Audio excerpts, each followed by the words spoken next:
कहानी की शुरुआत होती है साल 1944 से, जब पूरी दुनिया दूसरे विश्व युद्ध की आग में जल रही होती है। इसी दौरान हैंक नाम का एक अमेरिकी पायलट अपने विमान का नियंत्रण खो देता है और उसका प्लेन समंदर के बीच मौजूद एक रहस्यमयी द्वीप पर क्रैश हो जाता है। हैंक किसी तरह प्लेन से बाहर निकलता ही है कि तभी उसकी नजर एक और क्रैश होते विमान पर पड़ती है। ये विमान एक जापानी पायलट का होता है। क्योंकि दोनों देशों के बीच युद्ध चल रहा था, इसलिए दोनों बिना कुछ सोचे एक दूसरे पर हमला कर देते हैं। दोनों की लड़ाई अभी शुरू ही हुई होती है कि तभी उनके सामने पहाड़ी के पीछे से दो विशालकाय हाथ दिखाई देते हैं। अगले ही पल एक बेहद बड़ा रहस्यमयी ऐप उनके सामने खड़ा होता है। उसे देखकर दोनों की लड़ाई वहीं रुक जाती है। यहीं से कहानी सीधा पहुंचती है साल 1973 में। यहाँ हमें बिल रांडा नाम का एक आदमी दिखाई देता है, जो मोनार्क नाम की सरकारी संस्था का सदस्य होता है। बिल एक सीनेटर के पास जाता है और उसे एक रहस्यमयी द्वीप का नक्शा दिखाता है। वो बताता है कि दुनिया के किसी भी देश को इस जगह के बारे में सही जानकारी नहीं है।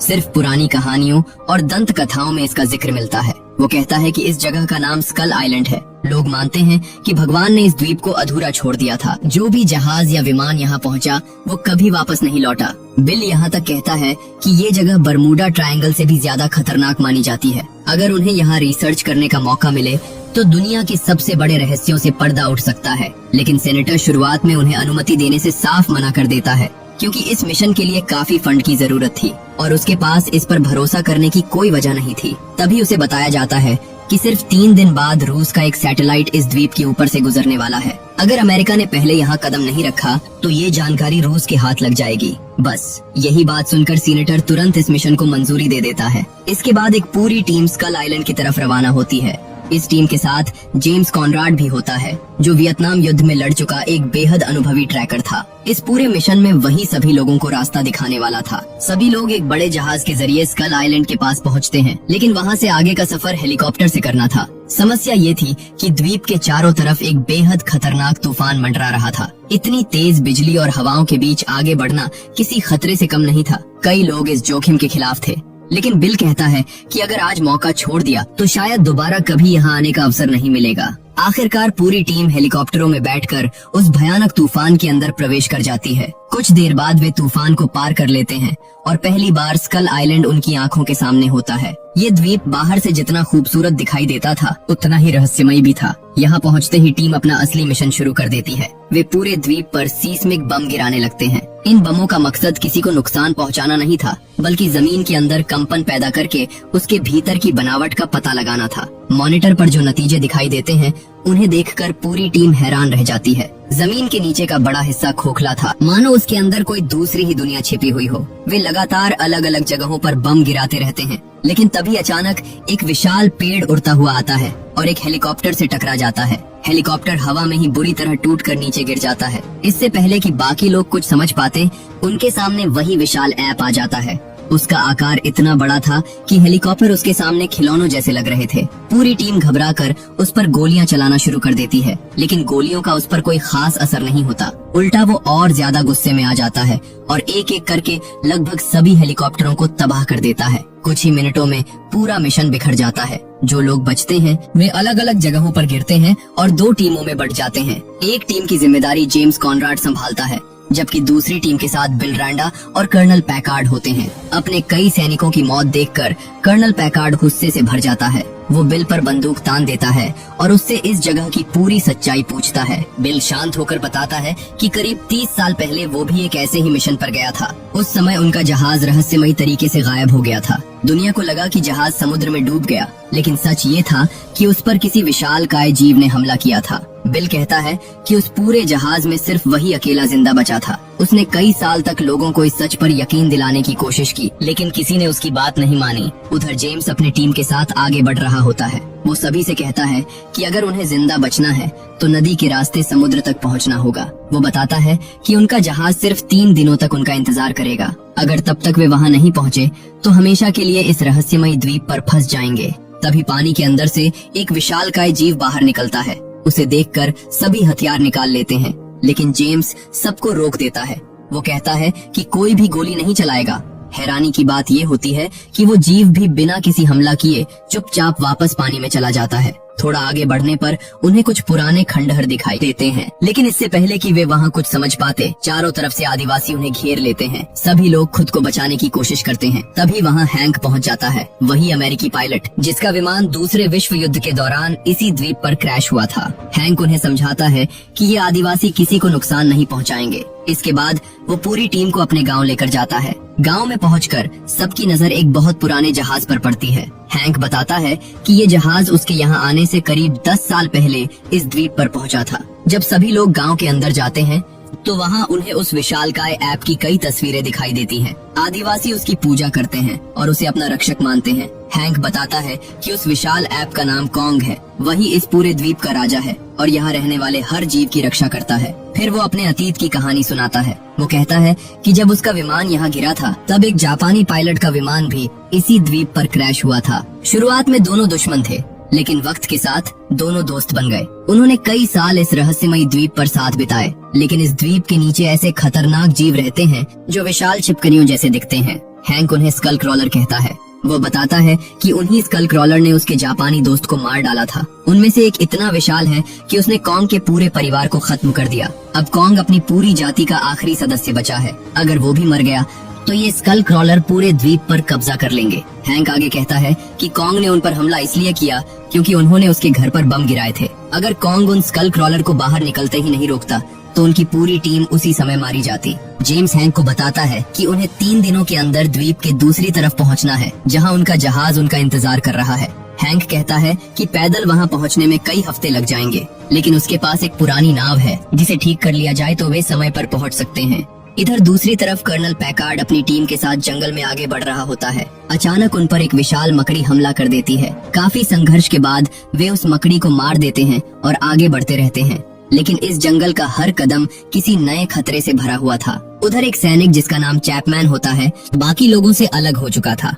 वो नदी के किनारे पानी पीने के लिए रुकता है। तभी उसकी नजर कॉन्ग पर पड़ती है। कॉन्ग उसे देखे बिना खुद पानी पीने लगता है। उसी समय पानी के अंदर से एक विशाल ऑक्टोपस निकलकर कॉन्ग पर हमला कर देता है। कॉन्ग बिना ज्यादा देर लगाए उस ऑक्टोपस को मार देता है और वहीं उसे खा जाता है। इसके बाद वो वहाँ से चला जाता है। इधर गांव में सभी लोग मिलकर नाव की मरम्मत कर रहे होते हैं। इसी दौरान मेसन, जो इस अभियान की फोटोग्राफर होती है, गांव की सीमा तक चली जाती है। वो देखती है कि उनका क्रैश हुआ हेलीकॉप्टर एक विशाल जंगली भैंसे के ऊपर गिरा हुआ है। भैंसा अभी भी जिंदा होता है, लेकिन हेलीकॉप्टर के नीचे दबा रहता है। मेसन पूरी कोशिश करती है कि किसी तरह हेलीकॉप्टर हटाकर उस जानवर को बचा सके, लेकिन हेलीकॉप्टर उसकी ताकत से कहीं ज्यादा भारी था। तभी वहाँ कॉन्ग पहुँच जाता है। मेसन उसे देखकर डर जाती है और बिल्कुल शांत खड़ी रह जाती है, लेकिन कॉन्ग उस पर हमला नहीं करता। वो सिर्फ अपनी 2 उंगलियों से भारी हेलीकॉप्टर उठाकर भैंसे को आजाद कर देता है। ये देखकर मेसन समझ जाती है कि कॉन्ग इंसानों का दुश्मन नहीं है, वो सिर्फ अपने घर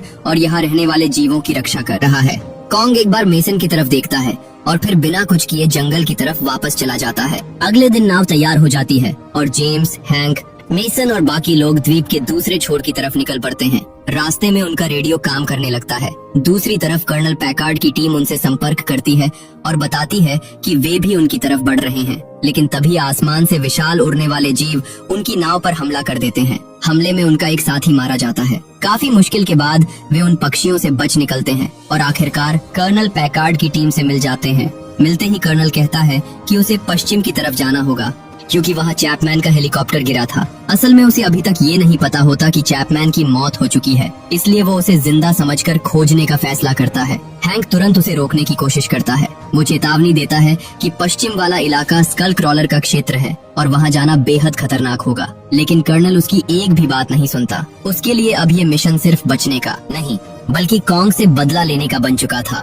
कर्नल पैकार्ड अपनी पूरी टीम के साथ पश्चिम की तरफ बढ़ने लगता है। कुछ देर बाद वे उस जगह पहुंच जाते हैं जहां चैपमैन का हेलीकॉप्टर क्रैश हुआ था। हेलीकॉप्टर के अंदर रखा सारा हथियार और विस्फोटक अब उनके हाथ लग जाता है। उधर जेम्स, मेसन, हैंक और बाकी लोग नाव की तरफ बढ़ रहे होते हैं। रास्ते में जेम्स और मेसन एक पहाड़ी पर चढ़ते हैं ताकि दूर से अपने जहाज की दिशा देख सकें। जैसे ही वे पहाड़ी पर पहुंचते हैं, उनके सामने कॉन्ग आ जाता है। पहले तो दोनों घबरा जाते हैं, लेकिन जल्दी ही उन्हें एहसास हो जाता है कि कॉन्ग उन्हें नुकसान नहीं पहुंचाना चाहता।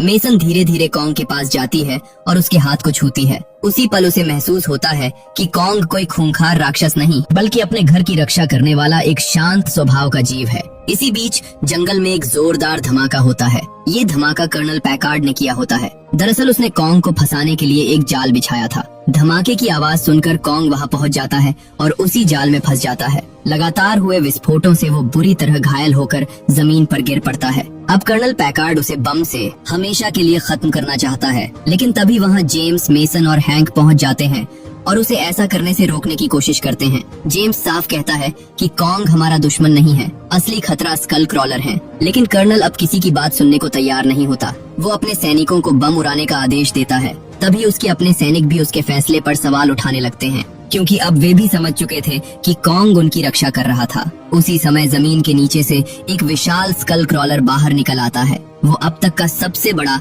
और सबसे खतरनाक स्कल क्रॉलर होता है। इससे पहले कि वो सभी लोगों पर हमला करता, कॉन्ग होश में आ जाता है और सीधे उस राक्षस से भिड़ जाता है। लेकिन तभी कर्नल पैकार्ड बम उड़ाने की कोशिश करता है। कॉन्ग एक ही झटके में उसे अपने विशाल हाथ के नीचे दबा देता है और कर्नल वहीं मारा जाता है। अब पूरी लड़ाई सिर्फ कॉन्ग और स्कल क्रॉलर के बीच रह जाती है। इधर बाकी सभी लोग अपनी जान बचाते हुए नाव की तरफ भागने लगते हैं, लेकिन स्कल क्रॉलर उनका पीछा करता हुआ उनकी तरफ बढ़ जाता है। कॉन्ग तुरंत उसके सामने आकर खड़ा हो जाता है और दोनों के बीच भयानक लड़ाई शुरू हो जाती है। पूरा जंगल इस टक्कर से कांप उठता है। दूसरी तरफ मेसन पहाड़ी पर चढ़कर फ्लेयर गन चलाती है ताकि समुद्र में मौजूद जहाज को उनकी लोकेशन का सिग्नल मिल सके। उधर लड़ाई के दौरान कॉन्ग एक पुराने जहाज की भारी जंजीरों में उलझ जाता है। स्कल क्रॉलर इसी मौके का फायदा उठाकर उसे खत्म करने की कोशिश करता है, लेकिन इंसान स्कल क्रॉलर पर गोलियां चलाना शुरू कर देते हैं। इससे उसका ध्यान कुछ देर के लिए कॉन्ग से हट जाता है। इतने में कॉन्ग खुद को जंजीरों से आजाद कर लेता है। उसी पुराने जहाज की जंजीर में लगा विशाल ब्लेड उसके हाथ लग जाता है। कॉन्ग उसी ब्लेड से स्कल क्रॉलर पर लगातार वार करता है और उसे बुरी तरह घायल कर देता है। लेकिन लड़ाई अभी खत्म नहीं होती। मेसन पहाड़ी से फिसलकर सीधे पानी में गिर जाती है। इससे पहले कि उसकी जान जाती, कॉन्ग उसे अपने हाथों में उठाकर सुरक्षित बाहर निकाल लेता है। स्कल क्रॉलर अभी भी जिंदा होता है। वो कॉन्ग के उसी हाथ को अपने मुंह में दबोच लेता है जिसमें मेसन मौजूद होती है, लेकिन कॉन्ग पूरी ताकत लगाकर स्कल क्रॉलर की जीभ बाहर खींच देता है। इसी के साथ वह विशाल राक्षस हमेशा के लिए मर जाता है। लड़ाई खत्म होने के बाद कॉन्ग मेसन को सुरक्षित जमीन पर उतार देता है। जेम्स भी वहां पहुंच जाता है और दोनों कॉन्ग को धीरे धीरे जंगल की तरफ लौटते हुए देखते हैं। इसके बाद सभी लोग सुरक्षित अपने जहाज तक पहुंच जाते हैं। कुछ समय बाद हमें हैंक दिखाई देता है, जो करीब 30 साल बाद अपने घर लौटता है। वहाँ वो अपनी पत्नी और अपने बड़े हो चुके बेटे से मिलकर बेहद खुश होता है। इसी के साथ ये फिल्म और इसकी कहानी यहीं खत्म हो जाती है। अगर आपको कॉन्ग स्कल आइलैंड की ये शानदार कहानी पसंद आई हो तो वीडियो को लाइक जरूर करें। अगर आप पहली बार हमारे चैनल पर आए हैं तो सब्सक्राइब करके बेल आइकॉन भी दबा दीजिए, ताकि ऐसी ही बेहतरीन मूवी एक्सप्लेनेशन सबसे पहले आपको मिलती रहे। और कमेंट करके जरूर बताइए, अगर आपको स्कल आइलैंड जाने का मौका मिले तो क्या आप वहाँ जाना चाहेंगे। मिलते हैं अगली शानदार फिल्म की कहानी के साथ। धन्यवाद।